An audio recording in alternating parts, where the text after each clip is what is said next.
Un mundo tan desafiante, nuestro reto es ser la luz, dar amor día con día. Ven y seamos esperanza, testimonio de valores, de unidad y de alegría. Para seguir con nuestro programa, está completamente enriquecido y pues tenemos todo un personaje el día de hoy con nosotros. Tenemos a la princesa Gloria Thorn and Taxis. Ella es aristócrata, princesa alemana, figura social y viuda de Juan Bautista de Thorn and Taxis, el 11º príncipe de Thorn and Taxis. Es famosa en los años 80 por su rebeldía. Vivió una profunda conversión en el santuario de Lourdes y desde entonces es una mujer comprometida con su fe y numerosas causas sociales. Así es que vamos a recibirla con un fuerte aplauso.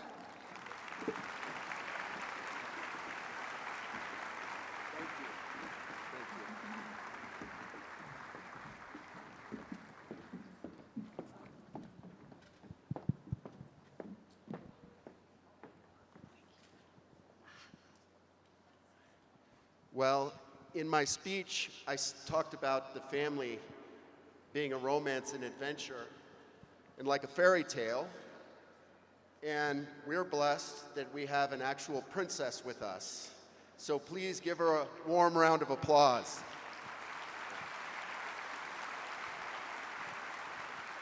Princess, you have had a very interesting life. You've met rock stars, politicians, you've known many, many people. And your life has been an adventure and the press has followed you.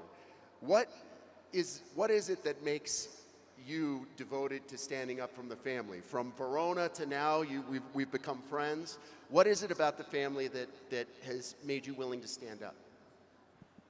Thank you very much. Before I answer your question, I want to say hello. Buen día a todo mundo. Muchas gracias por este convido. Muchísimas gracias.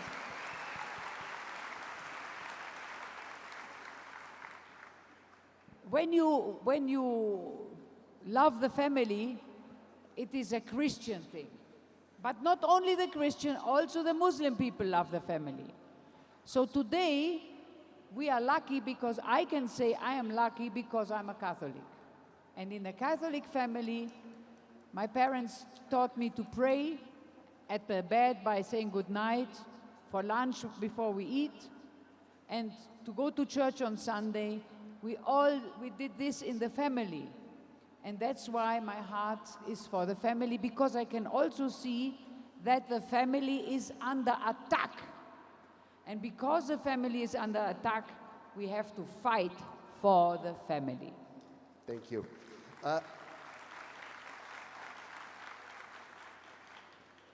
In Germany, it's not so easy to be someone who stands up for the family. I think that's probably a pretty big understatement. The difficulties you face are even stronger than the difficulties we face in the United States. But you seem fearless. You are willing to talk to the press. You're very open about your views.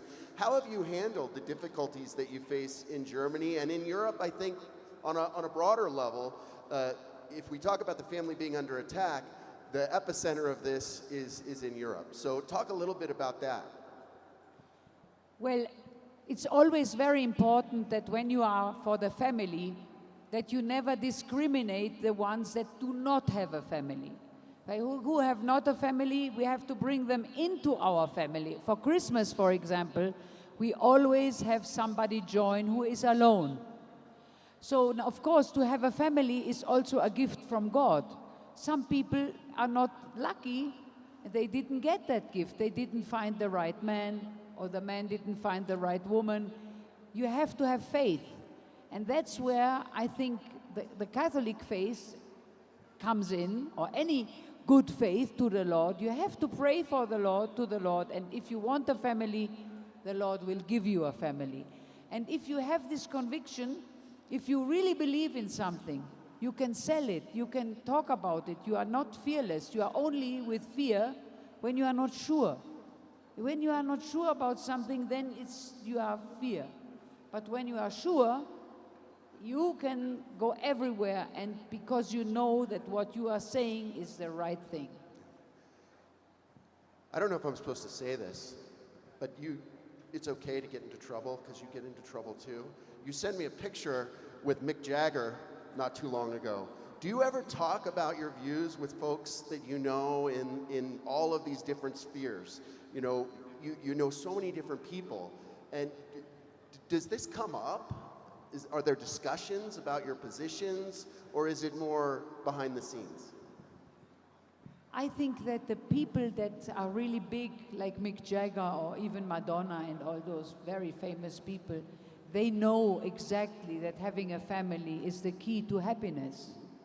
But sometimes they are the slave of their promoter, or they are the slave of the people that are around them that are maybe another ideology. So they have to be careful. But everybody in my life that I have talked to, everybody knows that to have a family is the biggest gift from God in the whole world. Even if they talk differently on stage or in politics, if you speak with people alone, the family, everybody has a mother, everybody has a father, everybody loves their family.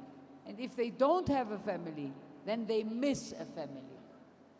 Well, this sounds like when... Thank you. Yeah.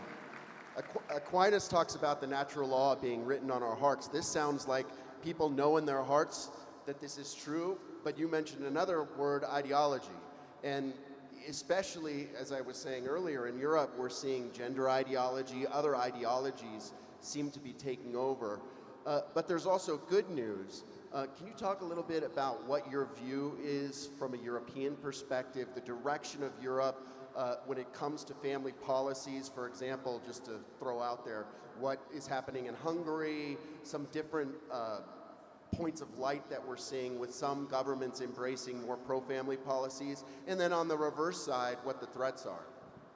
Well, what I can say is that in Europe, the family is under very strong attack. Very strong. The governments, they don't want you to get married, and they are anti-children.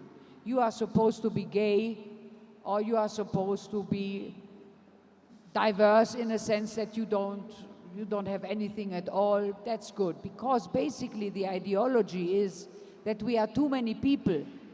They think the world has too many people, but it's a lie. There is a lot of evidence that the problem of the future is not enough people, and we can see this today. The number of births have gone down, not up. Even in India and Africa. I live in Africa 3 months of the year, and I can tell you that when I arrived in Africa 25 years ago, people had average 5 to 8 children. Today they have average 2 children. Africa. Now you don't read this in the newspapers because they don't want you to hear that. They want you to believe that having no children is better for the world than having children. This is totally crazy.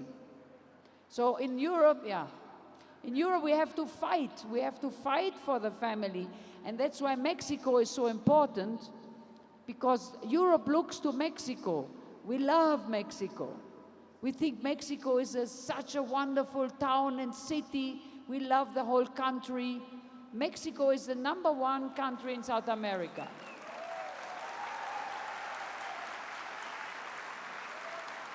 Thank you. Yes, and they want the style, and they want to look like the Mexican. They love the Mexican culture. And that's why we think it's good, because you can look here and see, here the people still love the family. Here these people still have grandparents. And you don't shove your grandparents in an old people's home. Like in our country, that's what happens. So we have to fight very hard, and we have to pray very hard. There are only 2 countries in Europe, Hungary and Poland. They are the only Christian countries left. And they're getting strong pressure to drop the Christian faith, to adopt the culture of death. And that's a disaster. And if you look at the war, it's also ideology. They want to kill the country with the last Christian faith. So, you have become very close to Cardinal Mueller, and we're lucky and blessed that he came here. Cardinal Mueller has been very strong in the defense of the family, in the defense of the faith. Can you comment a little bit about your relationship and what you see Cardinal Mueller's position is in the church right now? When Cardinal Müller came to my town in Bavaria, Regensburg, he was a young man with 50 years. He came as our new bishop. And immediately the newspaper were writing badly about him. And I was reading the newspaper and I said, oh, if the newspaper writes badly about the new bishop, who is also a very handsome man, then he must be very good. Always. If the press writes badly, you know the person is good. If the press writes somebody is good, you know the person is bad. It's as simple as that. So I start reading the books from Cardinal Müller, and I realize he's a very good man because he's not afraid to teach the faith, the Catholic faith. The Catholic faith is a secret key to happiness. It's as simple as that. If you really study what is in the Catholic faith, you realize if I follow this road, I am going to have a successful life. Maybe not successful with money, but successful with the heart, successful with love, successful with family.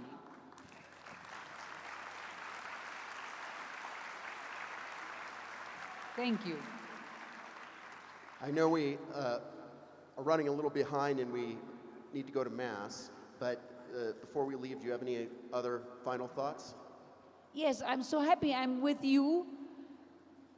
I'm so very, very happy. Today is my mother has died 1 year ago, and today is the day of her death. So that's why I want to go to church, I want to pray. And I'm very lucky because today the Cardinal is saying Mass, and I have asked him, please, take and pray for my mother. So thank you that you are here with me, and maybe we all will pray for the deceased souls of our families. Thank you, Princess.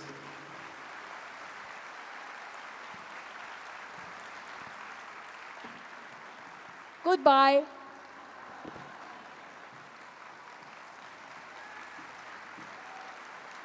Y vamos a presentar a Valerie Huber.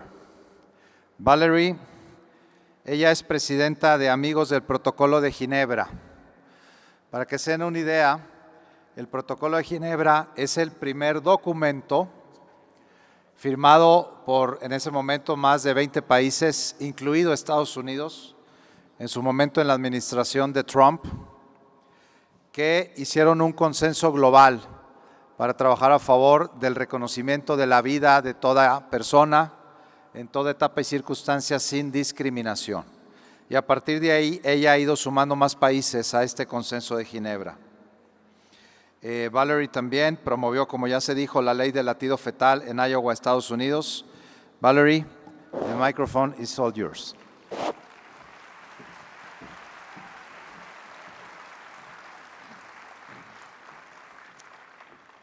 Thank you so much for this honor of being here to celebrate together the creation of the very first human institution created by God, the family.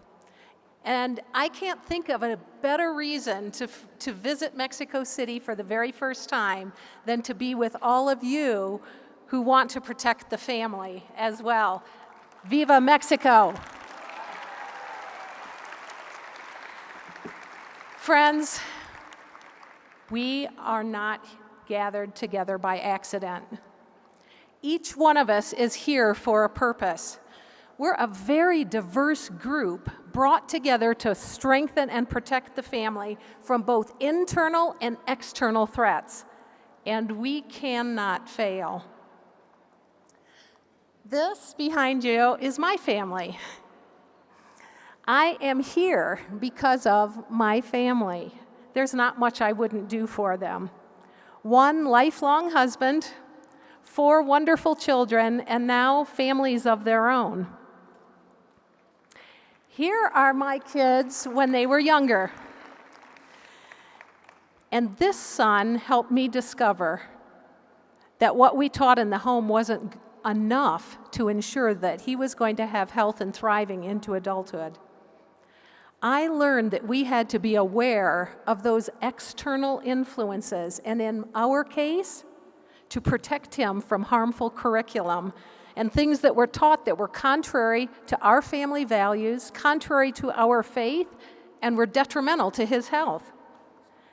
I also learned that instead of complaining about a problem, we had to look for a solution. And I can tell you that that moment was a defining moment for my life, for the life of my entire family. It was at that moment that I learned that we must be willing to step outside of our comfortable lives and do things that aren't easy. I learned at that point, too, that God can use an ordinary person like me to do things that are far, far beyond my ability on my own. Initially, it meant speaking to local and then state officials in protection of my family, of our kids, even when I was so nervous that I could barely get the words out of my mouth.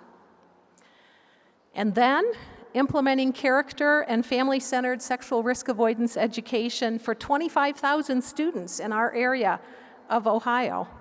And next, overseeing this entire program for the entire state of Ohio. And then working with Congress to pass legislation that influenced what adolescents learned on these topics all around the nation. And finally, becoming the national spokesperson and media spokesperson for these issues. Friends, I must tell you that none of those public-facing roles came naturally to me. I'm an introvert. But I can tell you that being faithful to our call, especially in the midst of our own weakness, means we depend upon God for that strength. Every one of those roles came along because I took that tiny step as a mom, putting my kids, our kids, ahead of my own fear. And I can tell you that none of those subsequent roles were ever my intent. Never. My goal was only to protect my children, our family. And then in 2017, I was invited to join the Trump administration to oversee government programs that had been funding organizations that endangered young people, their health, their future, and actually set children against their parents.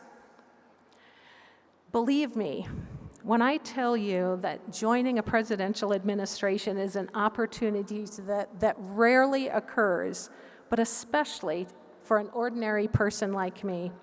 I didn't live in Washington, D.C. I grew up a farm girl in a small town in middle America that no one's ever heard of. But I was honored to say yes to an opportunity to make America better and to right some of the wrongs that were within my purview to do so in support of families, life, and health. Then, in 2019, I was asked and tasked for another role, and that was as U.S. Special Representative for Global Women's Health. It was a newly created position to influence U.S. policies around women's health, life, family, in order to expand authentic health and thriving for women and girls around the world at places like the United Nations, the Organization of American States, the World Health Assembly, places like that. The truth is, you probably know this, but women and girls are suffering around the world with health conditions that we already know how to prevent. We already know how to cure them. Yet they weren't receiving adequate care because ideology over abortion and family was taking place of real health care, almost always under the guise of women's health. So representing the United States, I met with other countries that were pushing this ideological agenda, and I suggested we work together and focus on the real goal, which is solving those real health crises for women and girls around the world, right? But I said, there is a caveat. We must leave abortion off the table. Can you believe that not a single country agreed to work with us if that caveat was a necessity for promoting women's health around the world? So I met with like-minded nations. I suggested we begin a first-ever coalition of nations who agreed to work together in support of 4 pillars that you see behind you in a document that became known as the Geneva Consensus Declaration. The first priority, to see the health of women and girls improve. Number 2, to declare that there is no international right to abortion. Number 3, to affirm the family as foundational to every healthy society. And number 4, to defend the sovereign right of countries to be able to defend those priorities. This was not to be a US-only led effort. We wanted it to transcend any US administration. We also wanted there to be joint regional leadership all around the world because the protection of those pillars are foundational to so many nations, to so many cultures, and to the major religions of the world. So the declaration was negotiated by regional leaders. Brazil, who is currently the secretariat for the coalition, Egypt, Hungary, Indonesia, Uganda, and the United States of America. I am pleased to say that there are currently 35 nations in this coalition representing every major region of the world. But of course, we need more.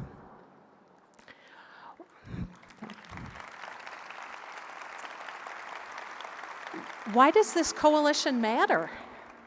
For decades, many of you know there has been a relentless effort to attack the family and the inherent value of every human life, with the goal to declare abortion an international human right and to devalue and deconstruct the family unit. But after the Geneva Consensus Declaration Coalition was formed, those who were attacking life and family, I can hardly believe this, but publicly in the press, they admitted that this effort could reverse their decades of gains. I am convinced that if this coalition continues to grow in number and in strength, the defense of the traditional family and the protection of life around the world could become a norm once again, and it must not fail.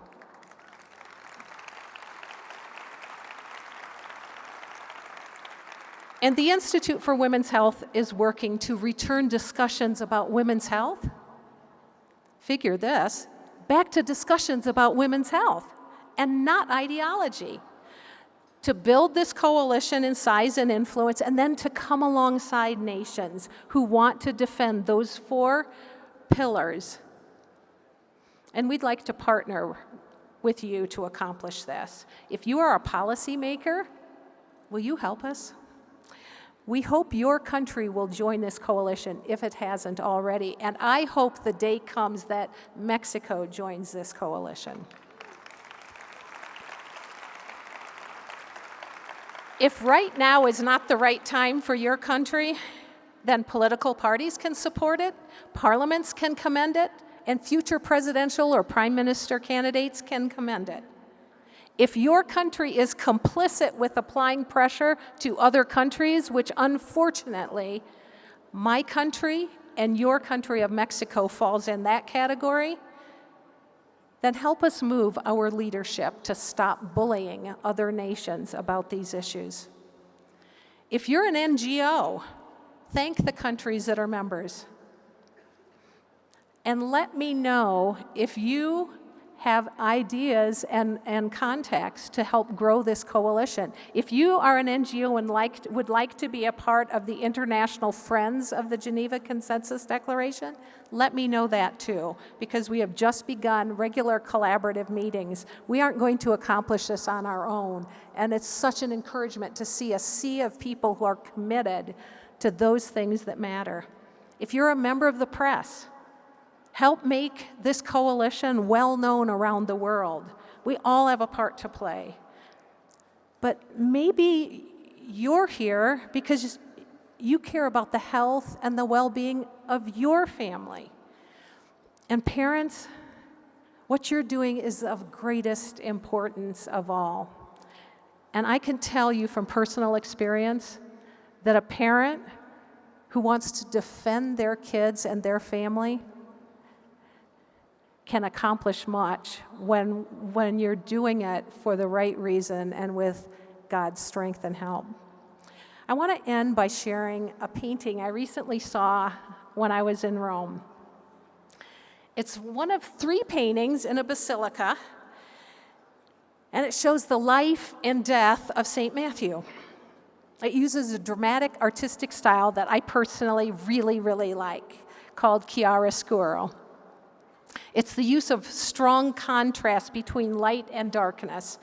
And the artist here, Caravaggio, was a master of this technique. The painting I was especially looking at, that you're looking at right now, it is a contemporary depiction of Jesus calling Matthew to become one of his disciples. But I want you to look closely at the picture because there are some things that really stand out when you look. Notice that Jesus is all but hidden, except for a hand pointing at Matthew saying, "Come follow me." Then I want you to look at that contrast of light and darkness. See the light shining on Matthew's face, as only he in the whole picture is looking in the shadows at Jesus. And do you see the hand pointing to himself as if to say, "Are you calling me?" Of course, we know the rest of the story. He left his job as a tax collector and became one of Jesus' disciples. But there is a message in that painting for each of us, too. Friends, I want to conclude where I started. We are not gathered here by accident. Each of us is here for a purpose. We have a very diverse group gathered to strengthen and protect the family from internal and external threats. And we cannot fail. Each of us must be faithful to the mission that is set before us. But look around you. We are not alone. We must have the moral courage and we must act to defend our families. But we don't have to do it alone. We at the Institute for Women's Health are eager to work with you. If you want to see real health gains for women, if you want to protect life throughout every stage of the life stages, and if you know that protecting your family protects our civilization, first visit our website. But then let's build and support this international coalition. Continue doing the good work you're already doing. But I really believe this coalition holds the best promise to protect nations from external threats against these core values of health, life, and family. These are the moments that matter together, because only then are we stronger. Thank you.